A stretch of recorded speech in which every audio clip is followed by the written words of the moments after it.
Hello students, welcome to online class. जैसा कि आपने हमारे थंबनेल पे देखा होगा, आज के इस वीडियो में हम लोग कक्षा 10 के गणित का जो प्रश्नावली 1.3 है उसके प्रश्नों को हल करेंगे। तो चलिए शुरू करते हैं। पहला प्रश्न आपके स्क्रीन पे आ रहा है। तो ये बोल रहा है कि सिद्ध कीजिए कि रूट 5 एक अपरिमेय संख्या है।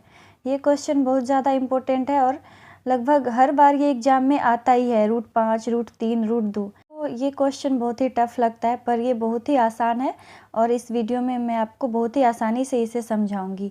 तो बने रहे हमारे साथ। वीडियो पसंद आए तो लाइक और शेयर ज़रूर करें और कोई भी डाउट हो तो कमेंट में पूछे। तो हम लोग सबसे पहले ये जो रूट 5 एक अपरिमेय संख्या सिद्ध करना है, इसको इसका विपरीत मान लिया जाता है। जो अपरिमेय संख्या सिद्ध करना है तो इसका विपरीत होता है परिमेय। तो हम लोग रूट 5 को परिमेय संख्या मान लेते हैं। ठीक है, इस टाइप के क्वेश्चन में मान के उल्टा मान के ही बनाया जाता है। तो हम लोग मान लेंगे कि रूट 5 एक परिमेय संख्या है। ठीक है, बहुत आसान है ये सवाल और बस कुछ नहीं है, इसमें बस लिखना है लैंग्वेज थोड़ा सा और बिल्कुल थोड़ा सा इसमें कैलकुलेशन है। तो हम लोग मान लिए कि रूट 5 जब परिमेय संख्या है तो रूट 5 इक्वल टू p/q हम लोग लिख सकते हैं। परिमेय संख्या p/q के रूप में होता है ना, जहाँ p और q क्या होते हैं ये भी लिखना जरूरी है।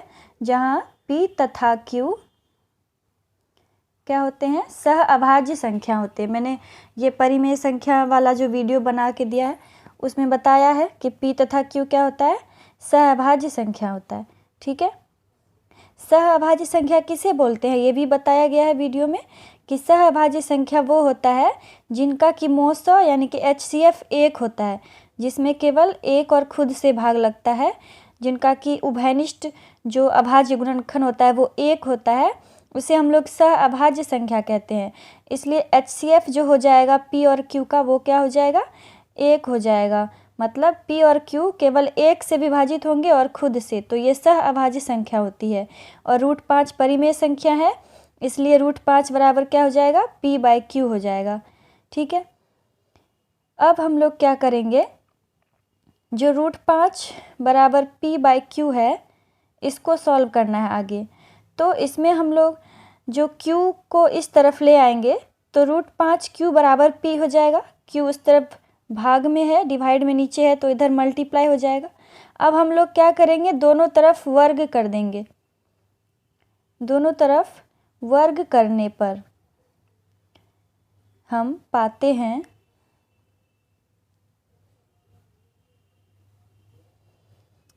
तो वर्ग करेंगे तो रूट 5 का वर्ग क्या हो जाएगा, 5 हो जाएगा, और q का q² और p का p²। ठीक है, वर्ग मतलब स्क्वायर, तो दोनों तरफ हम लोगों ने स्क्वायर किया तो 5q² बराबर p² आ गया। यहाँ पे जो है 5 क्या कर रहा है, 5 को अगर इस तरफ लाएंगे तो p के नीचे यानी कि p को 5 क्या करेगा, विभाजित करेगा। p² को 5 क्या करेगा, विभाजित करेगा। इस तरफ 5 आएगा तो p² को विभाजित कर देगा। तो यहाँ 5 p² को विभाजित कर रहा है। ठीक है, तो 5 अगर p² को विभाजित कर रहा है तो 5 p को भी विभाजित करेगा। कोई भी संख्या किसी के स्क्वायर में अगर पूरा पूरा भाग लगा देता है तो उस संख्या में भी लगाएगा। उदाहरण के लिए मैं समझा दूंगी आप लोगों को कि 5 p² को विभाजित करता है तो 5 p को कैसे विभाजित करेगा। ठीक है, विभाजित करेगा। तो जैसे कि 25, 5 का जो स्क्वायर है इसमें 5 से भाग लगता है, 5 आता है भाग लग के 25 25, और फिर इस 5 से 5 में भी तो भाग लग रहा है ना एक बार में। तो कोई संख्या का स्क्वायर को अगर उस संख्या से विभाजित कर दिया जाए तो वो संख्या भी उससे विभाजित होती है। अगर स्क्वायर किसी का विभाजित हो रहा है तो वो संख्या भी विभाजित हो जाएगा। ठीक है, तो 5 अगर p² को विभाजित कर रहा है तो 5 p को भी विभाजित करेगा। हम ये सब क्यों कर रहे हैं आप लोग को आगे समझ में आएगा, वीडियो में लास्ट तक बने रहे।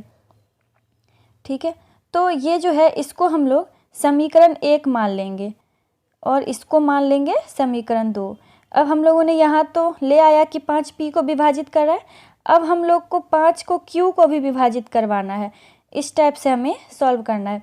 तो यहाँ पे हम लोग क्या करते हैं, p बराबर मान लेते हैं, p बराबर माना कि p बराबर 5k। ठीक है, जहाँ जहाँ के क्या है इसके बारे में लिखना होगा। जहाँ के कोई धनात्मक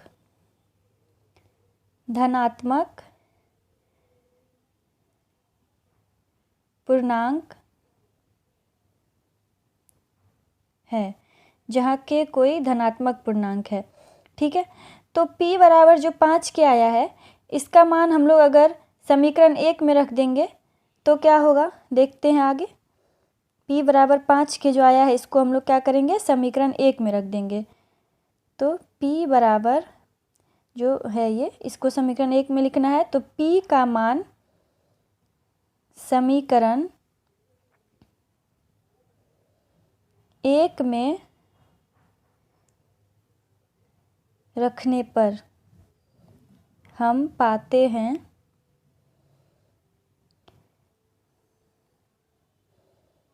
क्या हो जाएगा, यहाँ पे समीकरण 1 में 5q² बराबर p के जगह क्या रखेंगे 5k, और वहाँ p² है तो 5k का होल स्क्वायर हो जाएगा। तो 5q² बराबर क्या आ जाएगा, 25k²। ठीक है, और इस 5 को उस तरफ ले जाएंगे तो q² बराबर क्या हो जाएगा, 25/5 k²। 5 से 25 को भाग लगाएंगे तो q² बराबर क्या आ जाएगा, 5k²। ठीक है, अब यहाँ हम लोग क्या देखते हैं कि ये जो 5 है, 5 को अगर इस तरफ q के पास लाएंगे तो ये q के नीचे आएगा, यानी 5 क्या करेगा, q को विभाजित करेगा। तो 5 अगर ये q² को विभाजित कर रहा है तो 5 q को भी विभाजित करेगा। जैसे हम लोगों ने ऊपर लाया था कि 5 p को भी विभाजित करेगा, अब यहाँ पे हम लोग ले आएंगे कि 5 q को भी विभाजित करेगा। फिर हमारा सवाल आसानी से अब बन जा रहा है और आप लोगों को समझ में आ जाएगा आसान भाषा में। ये क्वेश्चन 2 मार्क्स वाले में हर बार पूछे जाते हैं डिजिट को चेंज करके, इसलिए इसको ध्यान से समझेंगे। तो यहाँ 5 q² को विभाजित कर रहा है, इसलिए 5 क्या करेगा, q को भी विभाजित करेगा। ठीक है, 5 q को भी विभाजित करेगा।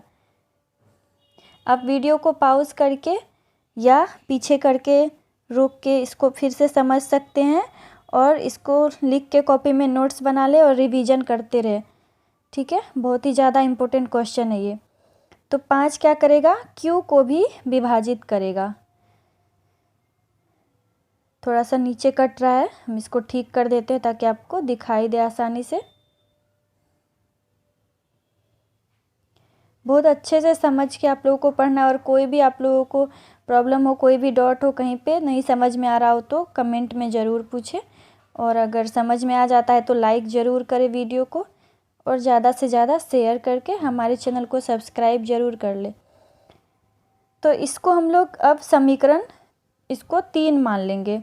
ये जो 5 q को विभाजित करेगा इसको समीकरण 3 मान लेंगे। समीकरण 1 और 2 हम लोगों ने मान लिया है, ये हो जाएगा समीकरण 3। ठीक है, तो यहाँ पे 5 p को भी विभाजित करेगा और 5 q को भी विभाजित करेगा। तो हम लोग क्या देख रहे हैं कि पी क्यू 5 से भी भाग लग रहा है पी क्यू में, पर यहाँ हम लोगों ने क्या कहा था कि पी क्यू में केवल 1 से और खुद से भाग लगेगा, क्योंकि पी क्यू क्या ऐसा अभाज्य संख्या। पर इस तरह से इसको हल करने पर 5 जो है पी और क्यू को विभाजित कर रहा है, मतलब हम लोगों ने जो माना है वो गलत माना है। इसका मतलब ये जो है परिमेय संख्या नहीं है। अब समझ में आ रहा होगा आप लोगों को कि हम लोगों ने इस तरह से इसको क्यों हल किया। तो अब हम लोग आसानी से लिख सकते हैं समीकरण 2 तथा 3 से जो हम लोग निकाले हैं उसके हिसाब से तो हम लोगों ने जो माना है वो गलत हो जाएगा ना। तो इसका मतलब √5 क्या होगा, परिमेय नहीं होगा, अपरिमेय होगा। तो बस यहाँ पे हम लोग को लैंग्वेज में लिख देना है थोड़ा सा, और हमारा सवाल बन गया। समीकरण 2 तथा 3 से हम कह सकते हैं कि P तथा Q का एक गुणनखंड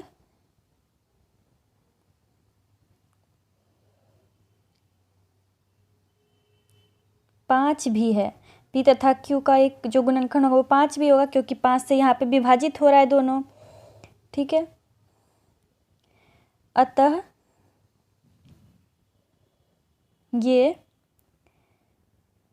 सहअभाज्य संख्या नहीं होगी,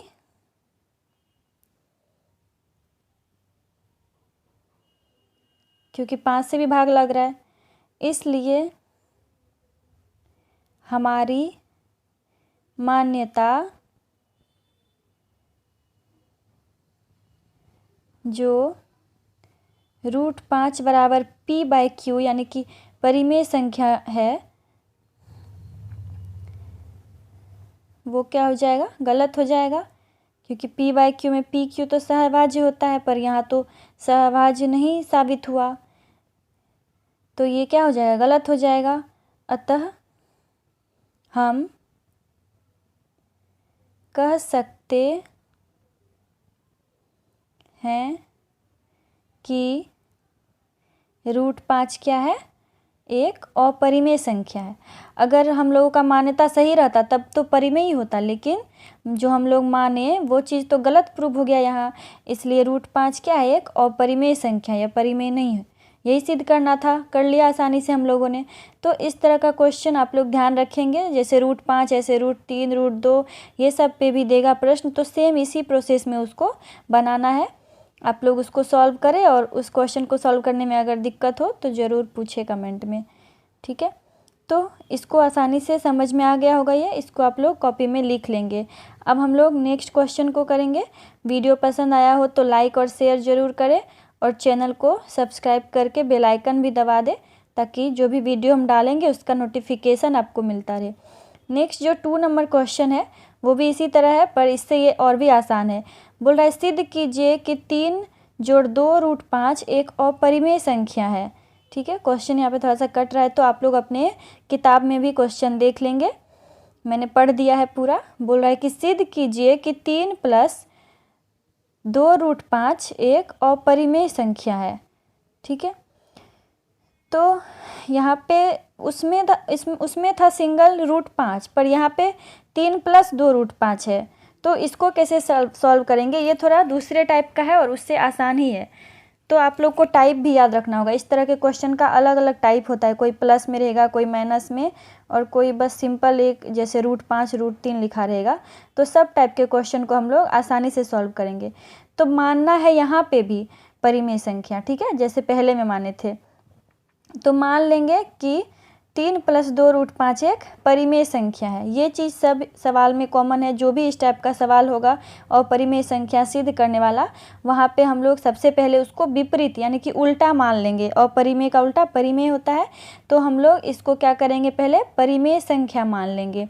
तो अगर ये परिमेय संख्या माने हैं तो इतना बराबर p/q हो जाएगा, और pq क्या है यहाँ लिखना ज़रूरी होता है, जहाँ p तथा q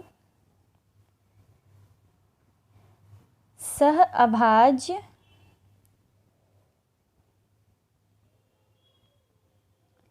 संख्याएं हैं, ठीक है।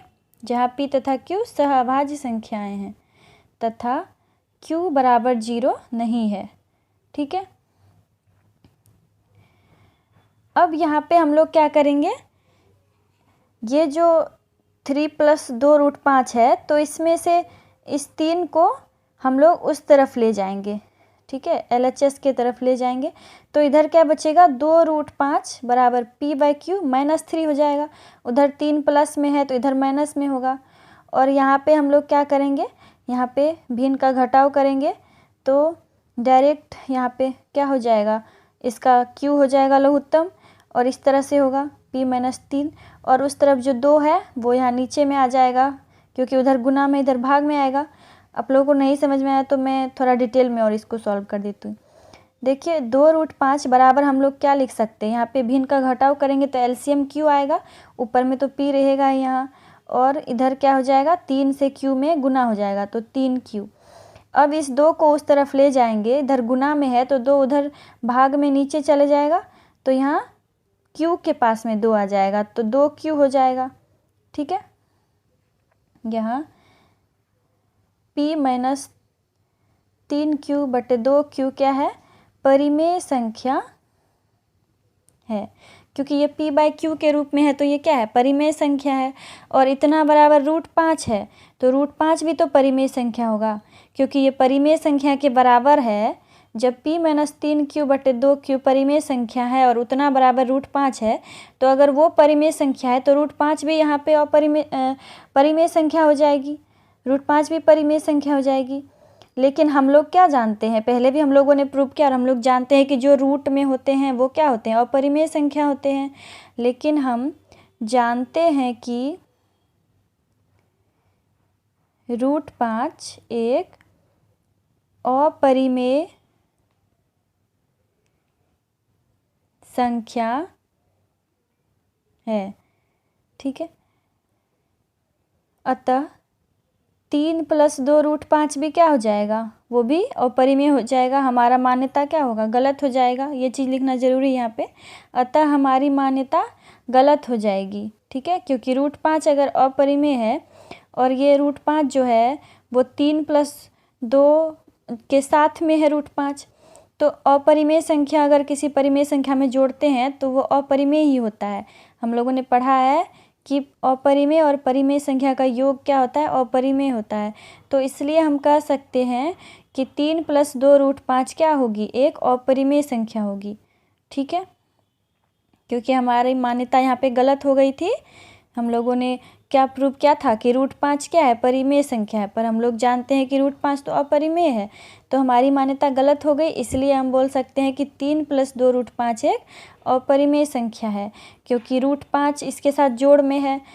तो अपरिमेय संख्या अगर किसी के जोड़ में है तो वो भी अपरिमेय संख्या बन जाता है, ठीक है। अपरिमेय संख्या किसी संख्या में जोड़ेंगे तो वो अपरिमेय संख्या बन जाता है। ये चीज़ आप लोग को ध्यान रखना है। तो ये भी आसानी से आप लोग को समझ में आ गया होगा यहाँ पे। अब हम लोग नेक्स्ट क्वेश्चन को सॉल्व करेंगे। कोई डाउट हो तो कमेंट में पूछे। नेक्स्ट जो 3 नंबर क्वेश्चन है, इसमें 3 टाइप के क्वेश्चन है, इसको हम लोग सॉल्व करेंगे। ये सारे को अपरिमेय संख्या सिद्ध करना है, उसी तरह का है, बस टाइप थोड़ा अलग है। कोई डिवाइड में बाय फ्रैक्शन के रूप में है और कोई मल्टीप्लाई में है और कोई प्लस में है। प्लस वाला तो अभी हम लोगों ने सॉल्व किया, उसी तरह होगा, पर यहाँ पे जो 1/√2 है ये थोड़ा डिफरेंट टाइप का है। तो इसको कैसे बनाते हैं, इस टाइप के क्वेश्चन को, उसे भी सीख लेंगे। तो हम लोग मानेंगे तो सब में उसी तरह, माना कि जो परिमेय संख्या हम लोग मानते हैं वो तो सब में मानेंगे, हाँ। लेकिन यहाँ पे 1/√2 जो है इसको पहले हम लोग को सॉल्व कर लेना है। जो ये नीचे में रूट में है यानी कि अपरिमेय है, तो हम लोग क्या करते हैं, हर का परिमेयकरण करते हैं। तो 1/√2 में हर का परिमेयकरण करेंगे तो √2 से ऊपर नीचे गुना करेंगे तो ऊपर क्या हो जाएगा, √2, और √2 से √2 को गुना करेंगे तो 2 हो जाएगा। अब ये संख्या बन गया √2/2। तो यहाँ ध्यान रखना है, जब हर में रूट हो तो उसको पहले परिमेयकरण कर लेते हैं हर का, ठीक है। अब हम लोग मान लेंगे कि √2/2 जो आया है यह क्या है, एक परिमेय संख्या है। तो इस टाइप के क्वेश्चन को ध्यान रखना है, पहले हर का परिमेयकरण करना है, उसके बाद कुछ नहीं है, सिंपल उसी तरह से। तो जब यह परिमेय संख्या होगा तो इतना बराबर क्या हो जाएगा, p/q, जहाँ p तथा q जो सब में लिखते वही लिखेंगे, जहाँ p तथा q सहअभाज्य संख्या है,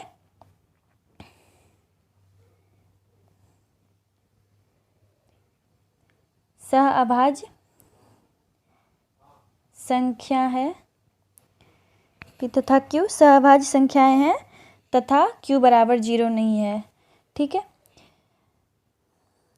अब जो √2/2 है इसको सॉल्व करेंगे तो ये 2 उस तरफ जाएगा तो p के साथ गुना हो जाएगा तो 2p/q आ जाएगा। अब यहाँ पे 2p/q जो है ये p/q के रूप में है, तो ये क्या होगा, परिमेय संख्या होगा। यहाँ 2p/q परिमेय संख्या है और ये किसके बराबर है, √2 के बराबर है। तो अगर ये परिमेय संख्या है तो √2 भी तो परिमेय संख्या हो जाएगा, क्योंकि वो उसके बराबर है। इसलिए √2 भी परिमेय संख्या हो जाएगी,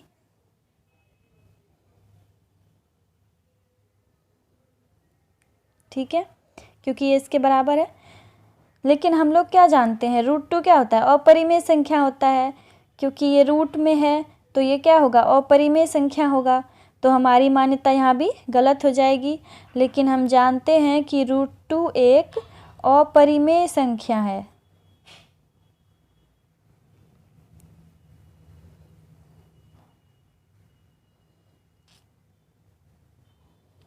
ठीक है, तो हमारी मान्यता क्या हो जाएगी, गलत हो जाएगी। यहाँ पे 1/√2 है, तो ये √2 जो है अपरिमेय संख्या, और अपरिमेय संख्या से गुना करे या जोड़ करे या घटाव करे या भाग करे तो अपरिमेय संख्या ही आता है। ठीक है, अतः हमारी मान्यता गलत हो जाएगी। तो अगर √2 अपरिमेय है तो 1/√2 भी क्या होगी, अपरिमेय संख्या हो जाएगी। इसलिए हम कह सकते हैं कि 1/√2 एक अपरिमेय संख्या है। ठीक है, आ गया समझ में। तो वीडियो पसंद आए तो लाइक ज़रूर करें, और हमारे चैनल के वीडियोस में प्लेलिस्ट में जाके आप मैथ के, साइंस के सारे वीडियोस देख सकते हैं। आपको आसानी से ये सब समझ में आ जाएगा। ठीक है, और 10th क्लास की पूरी तैयारी आपकी अच्छे से हो जाएगी बोर्ड एग्ज़ाम की। नेक्स्ट क्वेश्चन इसी में है 2 नंबर 7√5 जो है 7√5, इसको हम लोग को अपरिमेय संख्या सिद्ध करना है। तो ये थोड़ा सा ये भी अलग टाइप का है, इसमें ये गुना में है, 7 गुना √5 के रूप में है ये।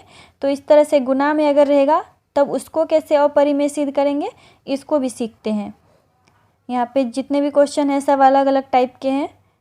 बस ये 6 + √2 और हम लोगों ने जो 2 नंबर सॉल्व किया था, ये दोनों एक टाइप का है लगभग। तो इस सारे टाइप को आप अच्छे से समझें, और इस पे और भी एग्जाम्पल आप बना सकते हैं। किताब में भी उदाहरण है, उससे भी बनाएंगे, ताकि आपका प्रैक्टिस जितना होगा उतना आप इसको सीखेंगे। तो यहाँ पे हम लोग को है दूसरा क्वेश्चन 7√5। तो इसको कैसे बनाना है देखते हैं। तो इसमें भी सबसे पहले हम लोग क्या करेंगे, मान लेंगे, क्योंकि इसमें तो हर का परिमेयकरण करना नहीं है। तो इसको हम लोग मान लेंगे कि 7√5 क्या है, अपरिमेय संख्या है। माना कि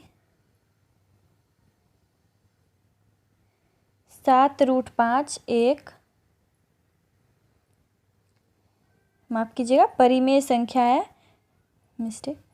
हाँ, तो पहले क्या मानते हैं, परिमेय संख्या मानते हैं, और परिमेय तो सिद्ध करना है ना।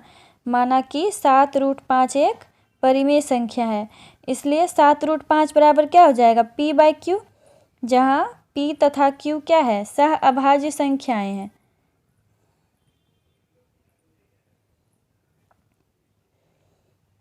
ठीक है, p तथा q है, सहअभाज्य संख्याएं हैं, और q = 0 नहीं होता है, ये भी लिखना है, तथा q ≠ 0 है। तो अब जो ये 7√5 है, इसको हम लोग को आगे सॉल्व करना है। अब क्या हो जाएगा, हम लोग क्या करेंगे, 7 को उस तरफ ले जाएंगे। तो √5 बराबर क्या हो जाएगा, p/7q, वहाँ पे गुना में है 7, तो इस तरफ भाग में आ जाएगा q के पास। तो यहाँ पे p/7q क्या है, ये परिमेय संख्या है, क्योंकि यह p/q के रूप में है। यहाँ p/7q एक परिमेय संख्या है, इसलिए √5 इसके बराबर में है, तो √5 भी क्या हो जाएगा, परिमेय संख्या हो जाएगा। ठीक है, इसलिए √5 भी परिमेय संख्या है। ठीक है, इसलिए √5 भी क्या हो जाएगी, परिमेय संख्या होगी। लेकिन हम लोग क्या जानते हैं कि √5 क्या है, अपरिमेय संख्या। हम लोगों ने सिद्ध भी किया, और हम लोग पढ़े हैं कि जो रूट में होता है वो अपरिमेय संख्या होता है। लेकिन हम जानते हैं कि √5 क्या होती है, अपरिमेय संख्या होती है। तो यहाँ पे 7√5 जो है, यानी कि अपरिमेय संख्या के साथ गुना में है ये 7, तो अपरिमेय संख्या के साथ गुना में जो संख्या होती है वो भी क्या हो जाती है, अपरिमेय संख्या हो जाती है। तो ये क्या हो जाएगा, ये हो जाएगा 7√5 भी अपरिमेय संख्या हो जाएगी। ठीक है, कोई भी परिमेय संख्या अगर अपरिमेय संख्या के साथ गुना में रहती है तो वो क्या हो जाती है, अपरिमेय हो जाती है। तो हम लोग क्या जानते हैं कि रूट 5 क्या है, अपरिमेय संख्या है। लेकिन यहाँ पे जो हम लोगों ने सिद्ध किया तो रूट 5 क्या आ गया, परिमेय संख्या हो गया। तो हम जो माने हैं कि 7√5 एक परिमेय संख्या है, ये मान्यता तो हमारी गलत हो जाएगी। अतः हमारी मान्यता गलत हो जाएगी।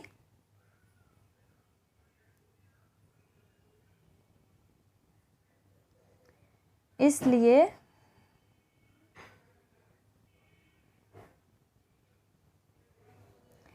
सात रूट 5 क्या हो जाएगा, एक अपरिमेय संख्या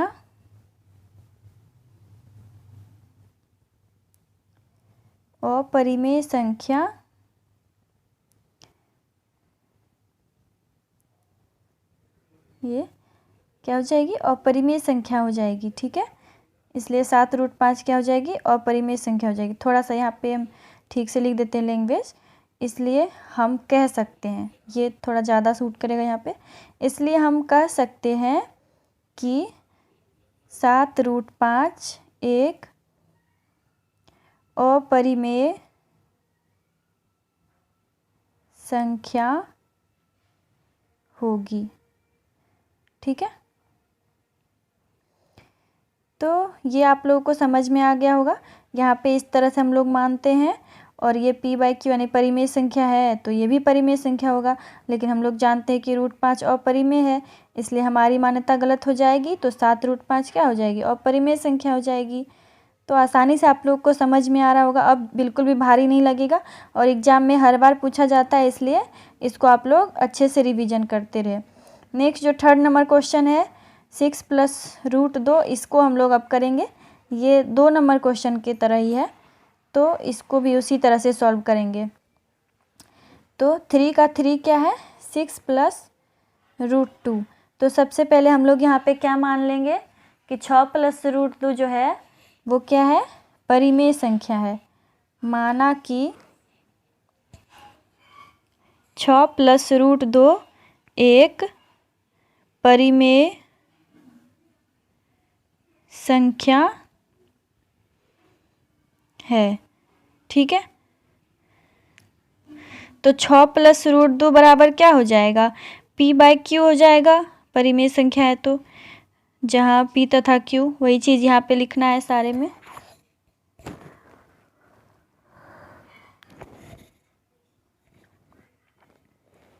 जहाँ p तथा q सहअभाज्य संख्याएं हैं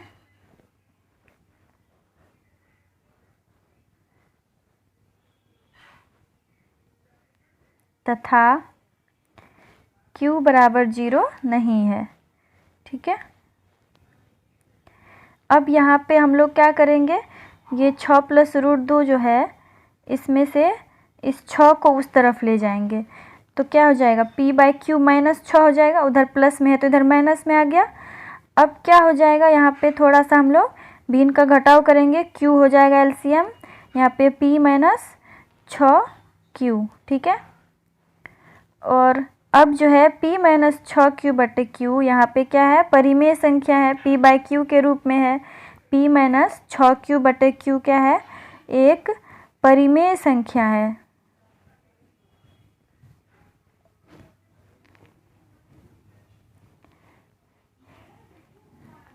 परिमेय संख्या है, इसलिए √2 भी क्या हो जाएगा, ये भी परिमेय संख्या हो जाएगा, क्योंकि ये इसके बराबर है। ठीक है, यहाँ पे तो इसलिए √2 भी एक परिमेय संख्या होगी। लेकिन हम लोग क्या जानते हैं कि √2 क्या है, अपरिमेय संख्या है। रूट में है तो अपरिमेय है, जैसे √5 है अपरिमेय, उसी तरह √2 भी है, √3 भी है। लेकिन हम जानते हैं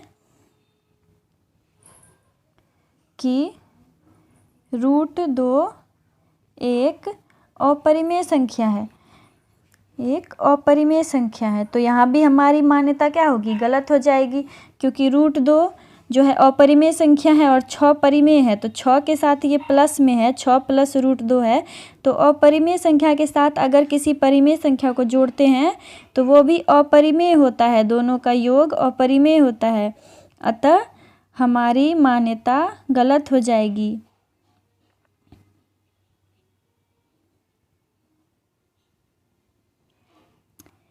इसलिए हम कह सकते हैं कि 6 प्लस √2 क्या है, एक अपरिमेय संख्या है। ठीक है, वीडियो पसंद आ रहा हो तो लाइक करें और ज़्यादा से ज़्यादा शेयर करें, और हमारे सारे वीडियोस को आप देखें जिन्होंने नहीं देखा है।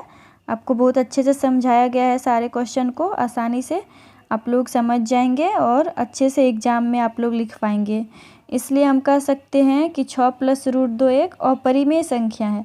ठीक है, तो ये सारे क्वेश्चन को आप लोग रिवीजन कर लेंगे। इस टाइप का जो √5 वाला था इसमें, और क्या होता है √3, √2, इस तरह के क्वेश्चन वाला एक टाइप हो गया। ये √5 वाला जैसे हम बनाए वैसे ही √3 √2 बनेगा। फिर एक प्लस माइनस वाला होगा तो ये इस तरह से बनेगा। जो नीचे में रूट वाला आएगा तो उसमें हम लोग पहले हर का परिमेयकरण कर लेंगे, और जो गुना वाला था जैसे 7 √5, तो इसमें 7 उस तरफ भाग में चले जाएगा, फिर इस तरह से हम लोग सिद्ध कर लेंगे इसको। तो इतने ही टाइप के क्वेश्चन इससे बनते हैं। तो आप लोग इसको अच्छे से रिवीजन कर ले, कॉपी में नोट कर ले, और अच्छे से एग्ज़ाम की तैयारी करें आप लोग, और हमारे चैनल के साथ बने रहे। वीडियो पसंद आया हो तो लाइक करें, शेयर करें और हमारे चैनल को सब्सक्राइब कर ले। ठीक है, मिलते हैं नेक्स्ट वीडियो में। Thanks for watching this video.